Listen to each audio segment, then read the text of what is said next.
Studio Talk Show.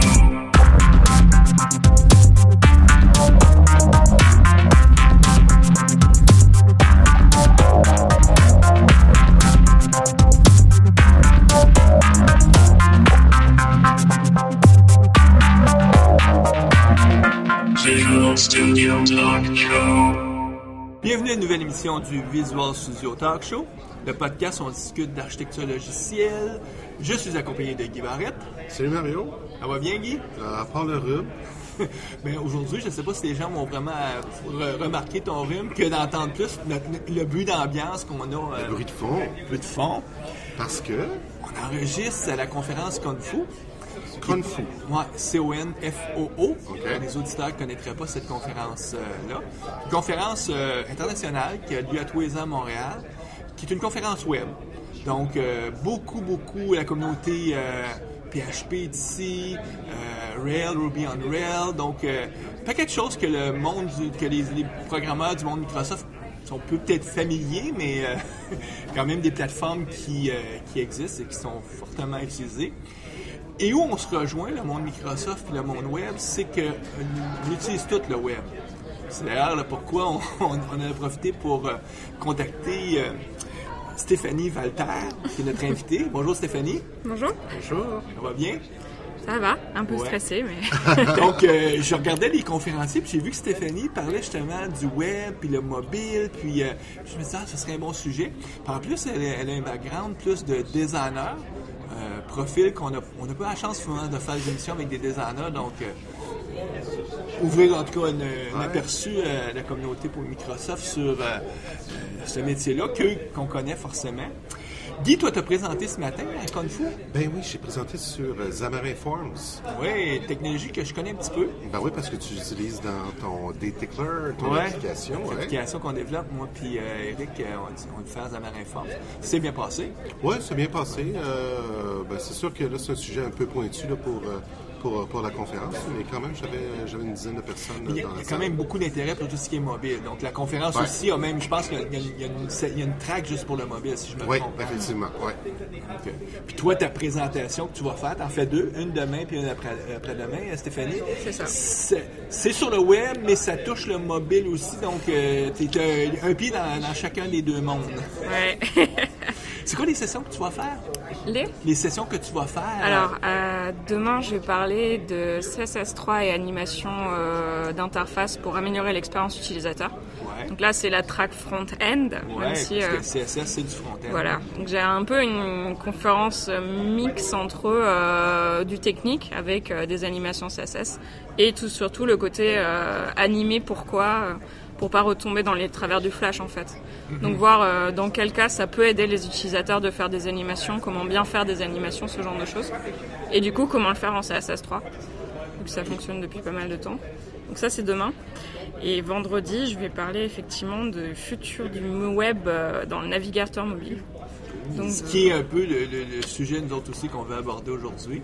C'est ça. Vendredi, moi aussi, je vais présenter la conférence Kung Fu. Je vais faire ma session sur l'expérience d'un développeur qui se retrouvait à faire le design d'une application mobile, puis ce que j'ai appris dans la dernière année. As-tu souffert, Mario? En tout cas, j'ai eu du plaisir. J'ai encore beaucoup de plaisir. Parce que il y a quand même... c'est le fun. C'est le fun de faire, de concevoir, créer un produit, là, c'est très stimulant.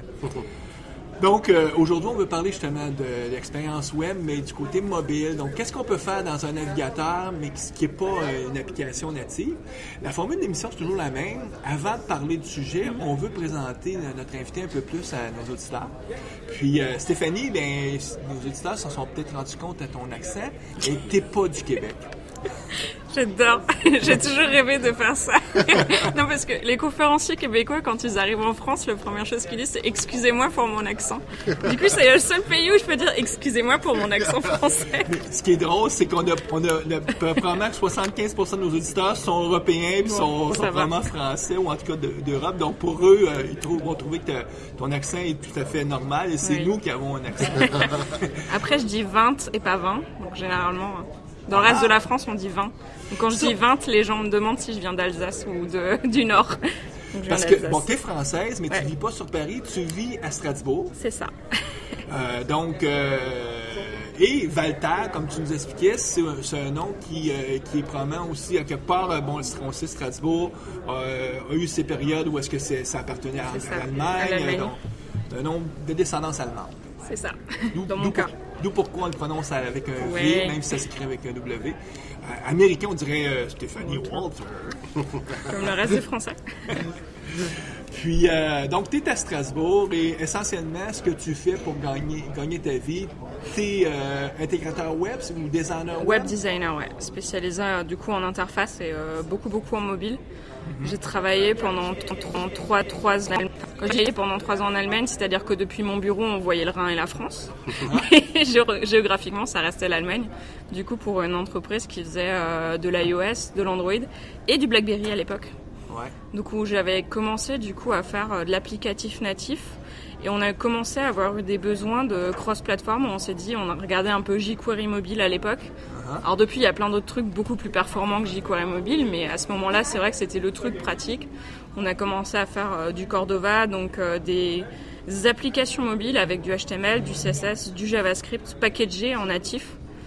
Et du coup, ce dont je vais parler là pour le coup, c'est pas du tout comment packager son application native. Là, c'est vraiment qu'est-ce qu'on fait dans le navigateur sans même avoir le packagé en fait. C'est le but de l'émission aujourd'hui, c'est de donner un aperçu aux auditeurs qu'avec le navigateur, on peut faire beaucoup maintenant, puis peut-être que le besoin de faire une application native n'est pas toujours là. C'est sûr que si tu veux accéder à des ressources internes, tu n'auras pas le choix, mais il y a de plus en plus de contrôles HTML qui donnent accès aux ressources natives. C'est ce qu'on veut discuter avec toi. Donc, on a parlé justement d'applications natives, applications web, et tu as glissé un mot sur ce que j'appellerais des applications hybrides, c'est-à-dire des applications web qu'on encapsule dans un je sais pas comment le dire en français. Hein? Web Browser Control. Ou un contrôle... Mais avec Cordova. Donc, pour nos Avec auditeurs qui sont Cordova, familiers, c'est la technologie qui permet finalement de packager une application web à l'intérieur d'une application native, mais qui est juste finalement un frame web pour héberger notre application web. Donc, nous, on ne veut pas focuser sur l'application native. C'est ça. On ne veut pas focuser non plus sur Cordova. On veut focuser sur faire juste des sites web. Puis qu'on peut maintenant dire des applications web parce que, à quelque part, si tu as programmé avec, par exemple, tu as utilisé Bootstrap ou un framework qui te permet de faire du responsive web design, ton application va pouvoir être très très belle sur un mobile. Ouais, c'est ça. Donc, qu'est-ce qui... C'est sûr qu'il faut se reposer sur HTML5, CSS et JavaScript. Donc, ça prend CSS3. Ouais, pas mal de choses en CSS3. Est-ce que tous les navigateurs web aujourd'hui supportent bien CSS3 ou c'est encore... Alors, c'est un living standard, donc en fait CSS3 ça évolue, il y a des nouvelles choses, il y a des trucs qui sont de mieux en mieux supportés, il y a des choses qui ne sont pas supportées nulle part mais qui arriveront peut-être, donc c'est vrai que ça bouge pas mal, ça bouge aussi avec la communauté. Enfin, par exemple sur Firefox on peut voter si on veut des choses qui sont implémentées plus rapidement, donc c'est aussi aux gens de la communauté de faire bouger un peu les navigateurs, de faire des rapports de bugs. Juste pour les besoins, pour nos auditeurs, c'est quoi les navigateurs importants qui font partie justement de cet écosystème-là? Tu as parlé Sur de Firefox. mobile. Alors sur mobile c'est pas compliqué, de toute façon iOS ça va être Safari. Le truc avec iOS c'est pour l'instant, après ça va peut-être évoluer, mais on peut installer des navigateurs alternatifs en fait. Je peux installer un Chrome sur iOS. Sauf que le Chrome sur iOS aura le moteur de rendu de Safari. Ouais. Avec toutes ses faiblesses. C'est ça, avec toutes ses forces et ses faiblesses, c'est ça. Donc, à l'heure actuelle, à part les fonctionnalités de Chrome, la synchronisation des onglets, ce genre de choses, un utilisateur iOS n'a pas grand intérêt en fait à installer. S'il veut de la performance, il va garder Safari parce que ça va être le truc natif. Sur Android, on avait l'ancien navigateur Android.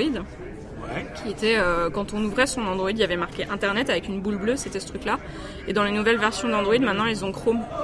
Donc, on parle à partir de 4.4, je pense, que Chrome. Ouais, après, le problème d'Android, c'est une plateforme génialissime, mais un constructeur veut pas vendre un téléphone Android. Si je suis Sony, si je suis, je sais pas, HTC, je veux pas vendre un téléphone Android, je veux vendre un HTC, je veux vendre un Sony. Donc, en fait, les constructeurs peuvent modifier l'OS et ils peuvent... embarquer la version de Chromium qu'ils veulent en fait. Même si... Donc Chromium étant le navigateur, ou la base de Chrome, mais open source.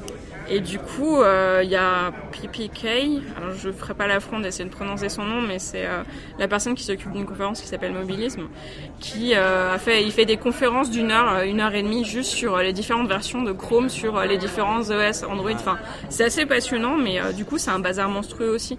Parce que comme chaque constructeur peut faire un peu ce qu'il veut avec, bah, du coup, un Chrome sur un HTC, sur cette version, ne sera pas pareil qu'un Chrome sur un autre. Enfin, c'est bienvenue dans le bazar, quoi. Et puis après, il y a Microsoft où à partir de Windows 10, normalement c'est Edge sur mobile. Et sinon, il y a encore du 11 mobile qui traîne un peu sur d'anciens téléphones, quoi. Donc, Puis, mais surtout, je dirais, si les téléphones vont être intéressants pour les gens, c'est les téléphones Windows 10, il n'y en a vraiment pas beaucoup. On verra si ça va y avoir de l'adoption. Ouais. On s'entend aujourd'hui, c'est quoi, 60% du marché, c'est du Android à peu près? Ça dépend des pays, je pense. Ouais, ça dépend des pays. Mais juste pour revenir à Chromium, je trouve ça intéressant, c'est que si par exemple, du Play Store, j'installe Chrome, est-ce qu'il va installer une nouvelle version de Chromium ou est-ce qu'il va... C'est un peu le base... Enfin, à une époque, je crois qu'on pouvait avoir un Chrome dans le Play Store qui était différent de la version de Chrome qui était installée. Okay. Mais Android bouge aussi un peu, donc je sais plus vraiment de tête, mais les mises à jour dépendent aussi des mises à jour d'Android. Enfin, faudrait... J'avoue que je suis pas non plus spécialiste là-dessus. Exactement ce qu'on se retrouve avec... C'est le bazar chez Android. Ce qui est clair, ça résume assez bien. Les fonctions de base. Par exemple, si je veux être capable de faire des formulaires, inscrire des données, puis ça fonctionne bien. Alors en fait, pas forcément. Pas forcément. Ce qui est rigolo, c'est par exemple à une époque, Samsung avait retiré les coins arrondis sur son navigateur parce qu'il trouvait ça trop gourmand en termes de performance. C'est du CSS3, c'est Border Radius. Et là où ils n'ont pas été malins, c'était qu'ils ont retiré le support de Border Radius, ça fonctionnait pas. Par contre, on peut les découpler, on peut déclarer coin par coin. Et du coup, si on voulait des Border Radius sur Samsung, sur Chrome Samsung, il fallait déclarer le border en haut gauche, en bas, tout ça. Donc ils avaient désactivé une partie de la fonctionnalité, mais pas tout, en disant que ça nous a posé des soucis de performance sur leur... Donc en fait, c'est ça le problème. Après, je prends volontairement l'exemple extrême. Mais c'est vrai que du coup, entre deux Chrome, des fois, on va avoir des choses qui ne fonctionnent pas tout à fait pareil. Donc, Mais là, toi, tu le vois d'un point de vue du designer graphique qui cherche toujours à avoir le rendu parfait. Souvent, en entreprise, quand on fait des applications, que le coin de ton bouton soit carré ou que soit rond, ça, c'est pas une préoccupation. C'est pas problématique. Par contre, quand tu as des soucis avec du position fixe sur iOS, iPad, moi, mon développeur, il s'est encore cassé les dents il y a 3 semaines parce que il y avait un souci avec l'iPad sur du position fixe, tu vois. Ouais. Et position fixe, c'est quand même quelque chose qui est très souvent utilisé maintenant avec tous les menus qui sortent du viewport qui reviennent. Et on s'entend, le monde iOS, faire des applications web. Donc, j'utilise le terme application web, là, pas des sites web, mais des applications web qui vont cibler les iPhones ou les iPads. C'est peut-être pas un bon choix parce que tu vas te battre contre la volonté d'Apple qui veut pas que tu fasses ça. Donc, est-ce qu'on peut quasiment affirmer que les applications web, c'est bon si tu veux cibler plateforme Android, les téléphones que tu connais, ceux que tu vas avoir, tu sais que tu vas pouvoir mettre, tu vas pouvoir contrôler la version de ton navigateur. Puis à ce moment-là, pour une entreprise, ça peut être un choix justicieux? Ça dépend après des fonctionnalités aussi. Enfin, nous, par exemple, on a travaillé pour le Sénat français. Mm-hmm. Alors, les sénateurs, c'est 98% d'iPad. Hein. Ah oui, et en fait, le but, c'était de leur faire une web application qui leur permette de suivre l'évolution des amendements en temps réel. Okay. Dans un souci d'économie, de d'écologie. Parce qu'en fait, à chaque fois qu'un amendement doit être passé, à un moment donné, les secrétaires devaient imprimer beaucoup de papier. Et imprimer du papier pour dire qu'il y a une virgule en plus dans cette phrase, en termes d'écologie, c'est vrai que c'est un non-sens de toute façon. Du coup, on a travaillé pour eux et on leur a fait une web app où ils disaient, clairement, faut que ça marche absolument sur iPad, 98%. Et du coup, elle marche très bien aussi sur Android, donc je pense que ça dépend pas mal de son public cible aussi. C'est sûr que quand on fait un produit qui vise un auditoire que tu contrôles pas, par exemple, c'est pas tes employés, là, t'as pas le choix, faut que tu supportes Android, faut que tu supportes iOS. Puis, donc là, tu te poses la question, une application web pourrait-elle être un choix judicieux? Après, tu as toujours le Progressive Enhancement, où tu dis, pour les navigateurs qui ont le moins de capacité, ça marche, les fonctionnalités seront là. Et puis, si jamais le navigateur il peut avoir de la géolocalisation, ça serait une fonctionnalité en plus. Si, par exemple, sur Android, en fait, enfin pas sur Android, mais le W3C a proposé un truc qui s'appelle manifest.json qui permet de transformer un site web en web app. Ce qui est rigolo, c'est qu'il y a 3 ans, j'ai assisté à une conférence là-dessus d'un développeur qui expliquait comment créer des applications pour Firefox OS. Et il parlait déjà de ça, du manifeste et de ce genre de choses. Entre-temps, depuis... Alors, je sais pas trop le statut de Firefox OS, mais j'ai cru comprendre que c'était un peu tombé à l'eau. Ouais, c'est mort. C'est ça, c'est tombé à l'eau, alors qu'aujourd'hui, Chrome est en train d'implémenter ça, et dans Chrome Android, à partir de 42, on peut faire plein de choses. À partir de 47, on a maintenant un launch screen. Donc, on peut lancer, en fait, des sites web, donc des web apps, en full screen, à partir du moment où on a ajouté l'icône à l'écran d'accueil. Et ce qui est rigolo, c'est que c'était un peu le fonctionnement de Firefox OS. Donc, je trouve ça, mais c'est mon avis personnel. Si on fait voiler c'est ça. Si Firefox OS était peut-être sorti aujourd'hui, avec Chrome qui fait toutes ces choses-là, de plus en plus de sites qui commencent à mettre des manifest.json parce que Chrome, tout ça, peut-être qu'en fait, ils sont arrivés trop tôt, quoi. À voir du coup. Mais donc, manifest.json, ça existe depuis plein d'années. C'est standard W3C. Donc rien qu'avec ça, en fait, on va pouvoir transformer, entre guillemets, son site web en web app. Donc, moi, je me suis amusée à le faire sur mon portfolio parce que c'est un peu mon terrain d'expérimentation, mon terrain de jeu. Du coup, concrètement, ce qu'on peut faire, c'est rajouter le site web à l'écran d'accueil. Et à partir du moment où on l'a rajouté à l'écran d'accueil, c'est compliqué sans visuel, mais concrètement, on a une petite icône au même niveau que les icônes des applications natives. Et quand l'utilisateur va cliquer dessus, ça va lancer le site en plein écran. Mais si c'était juste un site web standard, l'icône que tu aurais serait par exemple sur iOS, serait l'icône Safari. Non, c'est Ou tu peux directement dire dans ton en-tête. Tu choisis en fait. Tu vois le favicon qu'on utilise depuis très longtemps sur desktop. En fait, c'est un favicon. C'est juste que du coup, le favicon, il faut pas le faire en 16 pixels, il faut en, je sais plus, dernière nouvelle, 15 ou 16 tailles. Ok. Mais il y a un truc qui permet de générer, ça s'appelle Real Favicon Generator, un truc comme ça, qui permet de générer tous ces trucs-là. Toutes les variantes de résolution. C'est ça. Mais ça marche sur Safari aussi, en fait. Tu peux dire ajouter à l'écran d'accueil. Du coup, tu as une petite icône un peu sympa. Et quand l'utilisateur le lance, ça lance le navigateur. Mais c'est le principe de favicon, en fait. Donc, par exemple, c'est quelqu'un qui est vraiment pas familier avec l'informatique, lui, dans la mesure où il voit une icône, pour lui, il sait pas que c'est une application ou que c'est un site web. Dans sa tête à lui, c'est une application. Moi, j'ai ça sur mon téléphone. Si je te montre mon smartphone maintenant et je te fais lancer des trucs et je te demande est-ce que c'est une application ou un site web, il y a des choses où tu pourras peut-être pas me dire si c'est un site web ou une application, en fait. Il y a, c'est Opera qui avait, c'est des développeurs chez Opera qui ont réuni une page un peu sympa. Je sais pas si vous pouvez avoir des liens à la fin du podcast. Oui. Je vous donnerai des liens alors. Et du coup, ils ont réuni sur cette page-là plein de sites qui fonctionnent en web app. Dont un truc qui m'a sauvé la vie dans l'avion parce que je m'ennuyais un peu, c'est un jeu, je sais pas comment ça s'appelle, je crois que c'est le 2048. Où le principe c'est qu'on a plein de petits cubes, on peut faut faire, tu mets 2 ensemble ça fait des 4, tu mets les 4 ensemble ça fait des 8 et tout.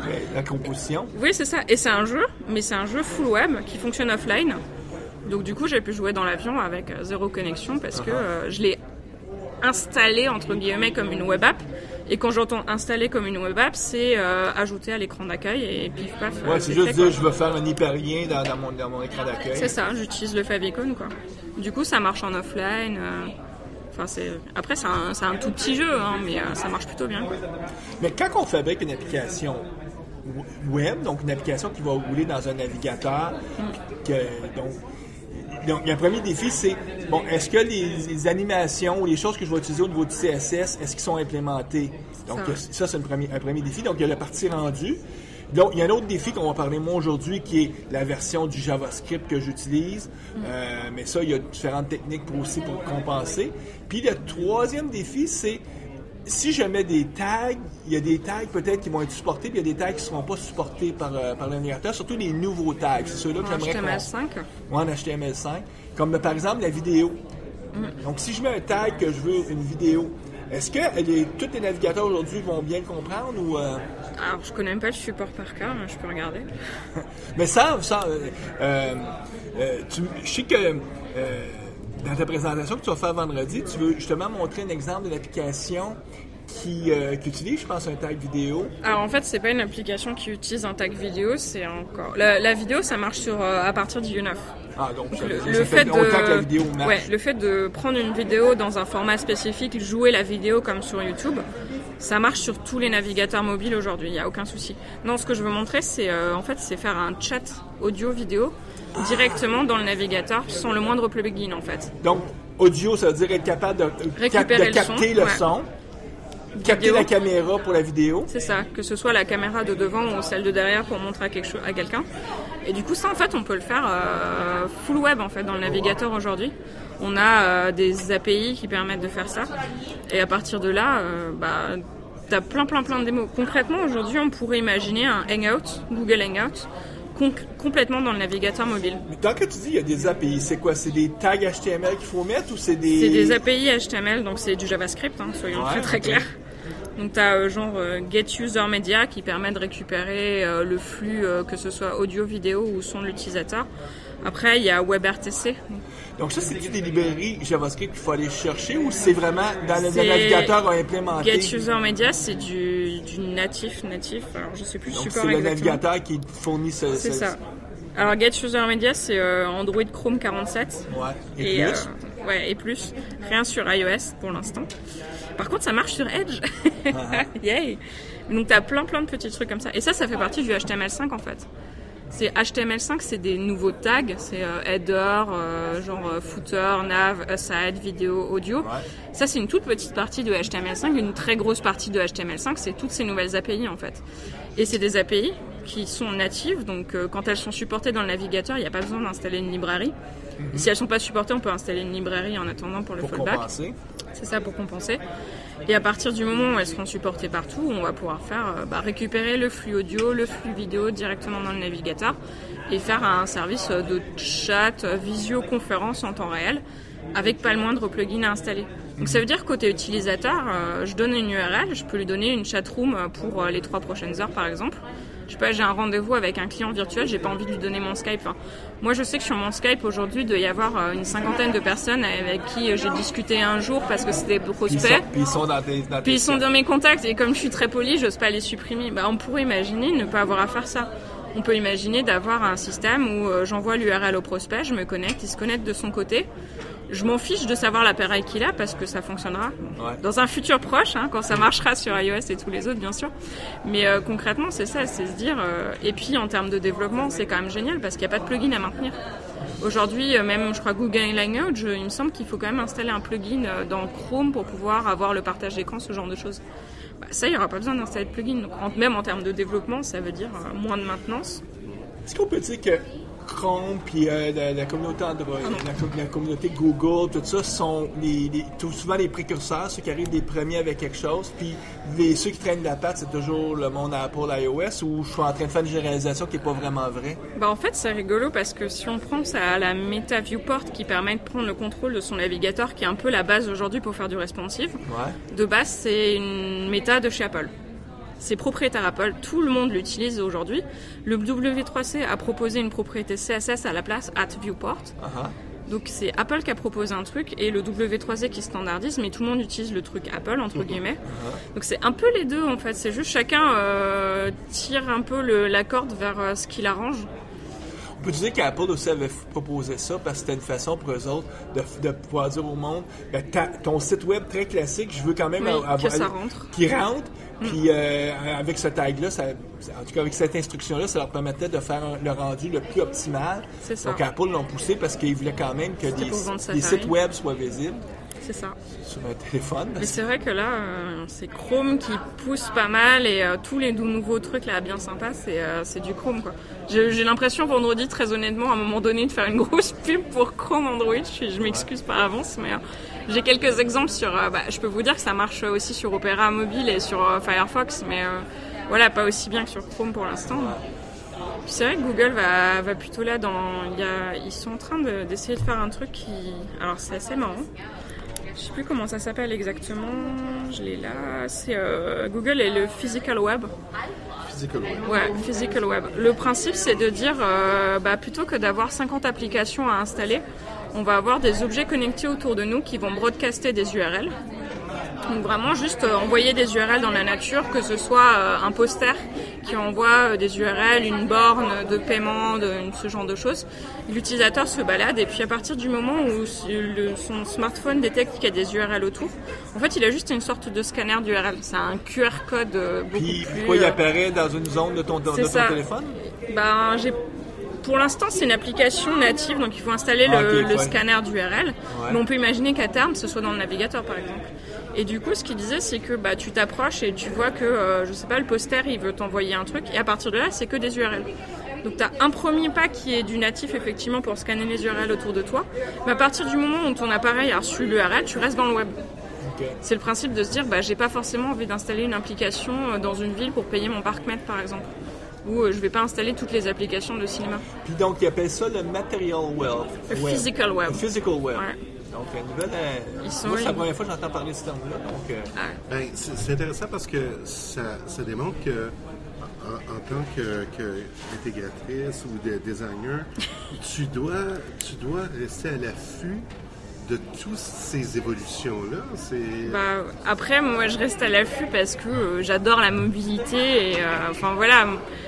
En 2013, j'avais écrit un article pour Smashing sur le futur du responsive où je parlais de media queries, de CSS4, de luminosité. Enfin, je m'ennuie assez vite. Donc moi, la technologie pourra jamais aller assez vite pour moi. Donc ouais, clairement. Je suis aussi là-dessus parce que moi ça m'éclate bien et que ça me passionne ce genre de choses et que je participe à beaucoup de conférences. Et mon but aussi c'est d'aller voir les gens en leur disant hey, les gars, dans quelques temps on pourra faire ça sera intéressant. Donc, en fait j'avais commencé à travailler là-dessus déjà quand je faisais pour mes cours à la fac sur le mobile. Parce que moi, je n'enseigne pas du tout l'applicatif natif, moi je leur enseigne le responsive concrètement. C'était leur dire, voilà, les API, la géolocalisation, ça marche depuis l'iPhone 3. Ouais. Ça fait des plombes qu'on peut géolocaliser les utilisateurs et pourtant il y a très très peu de sites qui l'utilisent à bon escient. Donc il y a des choses à faire de ce côté-là. Géolocalisation, c'est des fonctionnalités qui sont là depuis longtemps. Dans le web. Bluetooth, j'imagine aussi. Non, pas vraiment. Bluetooth, il y a une API qui est prévue, qui n'est supportée nulle part pour l'instant.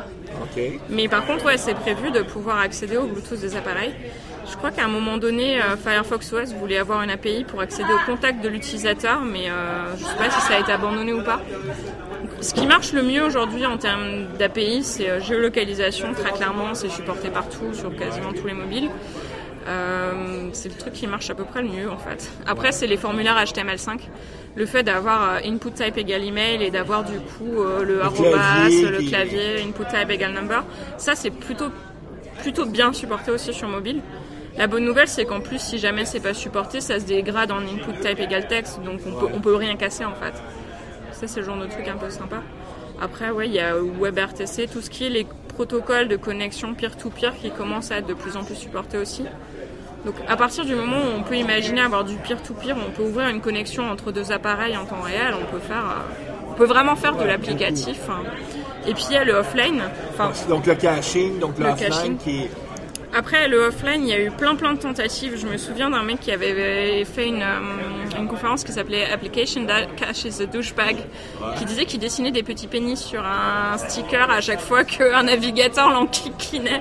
Et à la fin, il montrait sa collection de stickers. Et il a fait toute une conférence pour dire à quel point l'application cache, c'est compliqué à utiliser. Donc, je dis pas que techniquement, c'est facile, mais on a des technologies qui existent. Et là, pour l'offline, on a Service Worker qui fait le café, quoi. Okay. Le principe de Service Worker, c'est un petit JavaScript qui va pouvoir tourner dans le navigateur, même si le navigateur est fermé. Donc, en fait, on peut avoir une sorte de mini proxy. Et puis, il peut faire plein de choses, dont intercepter des requêtes. Il peut récupérer des données dans le cache si jamais, par exemple, il n'y a pas de connexion. Ça, c'est plutôt un peu surpuissant. De se dire, et puis pas que seulement si jamais il n'y a pas de connexion, c'est aussi pour accélérer les web apps en fait. Il y a Google il y a des gens chez Google qui ont écrit pas mal d'articles sur transformer son site en une sorte de web app. Et un de leurs conseils en fait, c'est de stocker en offline ce qu'ils appellent application shell. Concrètement, c'est tout l'UI de l'application, c'est-à-dire la barre du haut, c'est-à-dire les icônes, tout ça. Ils disent stockez-le dans le cache. Comme ça, l'utilisateur, la première fois qu'il ouvre votre web app, entre guillemets, ça sera un peu lent, mais ça sera dans le cache. Et les prochaines fois où il va l'ouvrir, du coup, vous aurez déjà tout qui va quasiment instantanément. Je crois que dans les démos, en 0,2 secondes, il y a le shell, donc tout le truc autour. Et ensuite, le reste, il le charge au fur et à mesure. De façon progressive. C'est ça. Nos auditeurs vont entendre qu'il va y avoir de plus en plus de bruit de fond parce que je pense que les conférences, il y a une conférence probablement qui doit terminer puis les gens s'en viennent prendre un café. On est dans la zone ici où est-ce que il y a toutes les zones publiques. Mais justement, dans ce que tu vas présenter vendredi, je pense que tu veux expliquer aussi pour, par exemple, un site comme ici qui organise une conférence, comment eux, ils pourraient aisément prendre leur site web et le ramener en format mobile aussi. C'était quoi? C'était avec les manifestes que tu voulais utiliser ça? Alors, il y a plein de choses. Le premier, c'est effectivement avec le manifeste, le fait d'avoir une icône de lancement, le fait de le lancer en plein écran. Le fait alors c'est bête, c'est gadget, mais pourtant ça fonctionne, c'est choisir la couleur de sa barre de statut en fonction de la couleur de sa conférence. Qu'on fout, c'est orange fluo, donc il y aurait des trucs à faire concrètement. Chez nous c'est pareil, notre conférence, ça s'appelle la Kiwi Party, c'est vert fluo, donc on a fait le site avec une grosse barre vert en haut. Donc tu dis votre conférence, c'est que vous organisez une conférence à Strasbourg annuellement ou Ouais, tous les ans. Puis elle s'appelle comment encore? La Kiwi Party. Kiwi, tu l'écris comment? Comme un kiwi. Ah oui, K-I-W-I. On va mettre le lien aussi sur la page. Donc, mais on a des Québécois qui viennent. C'est cool. Donc c'est une conférence orientée très web, j'imagine? Ouais, très web. On a HTML, CSS, JavaScript, un peu du UX, du design. Beaucoup d'accessibilité aussi. Ça nous tient très à cœur en tant que concepteur web. Donc, ouais. Je vais proposer à mon boss de faire tout ce que je fais dans ma conférence là pour augmenter le site. Et donc dans mes cas d'utilisation, vendredi, je vais parler effectivement de comment transformer en fait son site de conférence en web app. Et la bonne nouvelle, c'est que tout ce que je vais montrer, si jamais le navigateur le supporte pas, c'est pas grave. On a un site de conférence. Et si le navigateur le supporte, c'est chouette, on va avoir un site de conférence avec du offline optimisé qui peut envoyer par exemple des notifications aux utilisateurs ou dire tiens, j'ai vu que tu t'es inscrit à cette conférence, elle commence dans 10 minutes, c'est le machin. On peut imaginer aussi que souvent des fois les conférences, il y a des changements de salle, des trucs comme ça, donc pour des notifications, on pourrait aussi notifier l'utilisateur de ce genre de choses. C'est des notifications qu'on fait à même l'application web? Ouais, c'est des notifications dans le navigateur. Donc c'est pareil, les notifications, ça fait un moment que c'est supporté sur Chrome Desktop, il me semble, sur Firefox Desktop aussi. Et du coup, ça arrive tout doucement dans Donc là, c'est quoi? C'est un background thread, un JavaScript background qui va générer tes... Alors, tu as besoin de plusieurs trucs. Il faut du HTTPS. Ça commence donc déjà... Donc, tu vois sur un environnement sécurisé. Ouais. Après, Google a plus ou moins fait comprendre que si ton site n'est pas en HTTPS, dans quelques années, ça va être compliqué pour toi. Donc, j'ai déjà commencé. Voilà, c'est ça. Je connais de moins en moins de gens qui publient, à moins les sites pour maman, papa, là, mais les vrais sites à moindrement un peu sérieux. C'est ça, tout le monde est en HTTPS, oui. Donc il te faut de HTTPS, il te faut ce dont je parlais avant, un service worker. Et du coup, c'est lui qui va faire le relais en fait avec toutes nos petites notifications, quoi. Okay. Et l'appli, enfin, il y a pas mal de trucs pour les notifications, c'est Service Worker et Push Notification API. Après, le support. Service Worker, c'est Android Chrome 47. Et puis, Push Notification, pour l'instant, ça marche pas encore trop bien partout. Mais Firefox l'implémente plutôt bien aussi. Donc, On est en 2016. Puis, l'attention, tu sais, par exemple, là, il y a des choses aujourd'hui qu'on se pose pas la question, est-ce que ça fonctionne pas? On sait que ça fonctionne. Tu parlais, par exemple, de la géolocalisation, des formulaires améliorés. Mais en 2013-2014, on se posait la question, ça fonctionne-tu, ça fonctionne pas? Puis en 2016, on ne se les pose plus. Donc, on peut prévoir qu'en 2018, en 2020, il y a de plus en plus de fonctionnalités qui vont être intégrées. Puis, les développeurs, on ne se posera plus la question, est-ce que c'est là? On va dire, ça, c'est là. Selon toi, selon ta perception, as-tu une idée? Quel serait le prochain élément qu'on ne se posera plus la question, ça va-tu être là, ça ne sera pas là? Ou vraiment, si tout est encore ouvert, puis on ne peut pas voir une tendance lourde? Ouais, c'est un peu compliqué. Je sais pas. Après, ça va... Les navigateurs fonctionnent aussi, par exemple, ce que je disais avant, Firefox, on peut voter pour ses trucs préférés. Je pense que si des développeurs vont voter, service worker, parce que ça fait le café, parce que service worker, ça va être des notifications push, ça va être du offline. Il y a des super articles sur service worker, sur plein de choses. On peut imaginer, j'avais lu un article qui proposait un système d'analytics. Aujourd'hui, l'analytics, concrètement, il faut intercepter la requête et puis avoir tout là-dedans. On peut imaginer avec Service Worker un analytics où le Service Worker attrape juste le peu d'infos dont il a besoin pour mettre stocké dans l'analytics et laisse passer le reste. Donc on pourrait faire des trucs assez hallucinants. Donc, je pense que pour les développeurs, en tout cas, Service Worker, Service Worker, c'est vrai que ça ouvre beaucoup de scénarios qu'on peut même pas imaginer. Donc, ça, moi, je vais utiliser Service Worker dans ma conférence pour parler de offline et des notifications push, mais je sais plus ce que j'en avais plein en fait. Quand je prépare une conférence, je suis une psychopathe qui lit 150 millions d'articles, comme plein de gens, mais effectivement, sur Service Worker, il y a des articles pour expliquer les autres trucs qu'on peut faire. Et ouais, c'est assez hallucinant, quoi. Donc, on a glissé un mot sur votre conférence Kiwi que vous organisez à Strasbourg. Est-ce qu'il y a un site où, systématiquement, là, à toutes les semaines, tu y vas au moins une fois puis que tu aimerais partager avec les auditeurs en disant, s'il y a un endroit où vous devriez aller, vous informer, là, ce site-là est intéressant. Je sais bien qu'on va mettre aussi le lien vers ton blog à toi. Il y en a 150. Il y en a 150. Mais là, on nommera pas les 150, peut-être... je fais beaucoup de veille le matin, donc c'est vrai que généralement, le matin, j'ai 5 ou 6 onglets d'ouvert, dont mes lecteurs de flux RSS, plus d'autres trucs, mais... Ou c'est peut-être pas un site comme quelqu'un dans l'industrie que toi, t'aimes bien suivre, parce que tu dis, lui, c'est un bon penseur, c'est quelqu'un d'intéressant... Il y en a 150. Il y en a 150 aussi. Ouais, il y a trop de gens intéressants. C'est ça qui est drôle, hein, parce que c'est très pointu ce qu'on fait. Si on regarde ça par rapport au type planétaire, c'est très même pointu. C'est une centaine de personnes qu'on aime suivre, mais ça reste quand même que c'est beaucoup 100 personnes. Donc, tu sais, on peut pas dire qu'il y a des quasi-monopoles où est-ce que tu aurais juste une ou deux personnes qui ont un grand penseur. Pas vraiment. En tout cas, dans le monde du web, c'est pas ça qui se passe.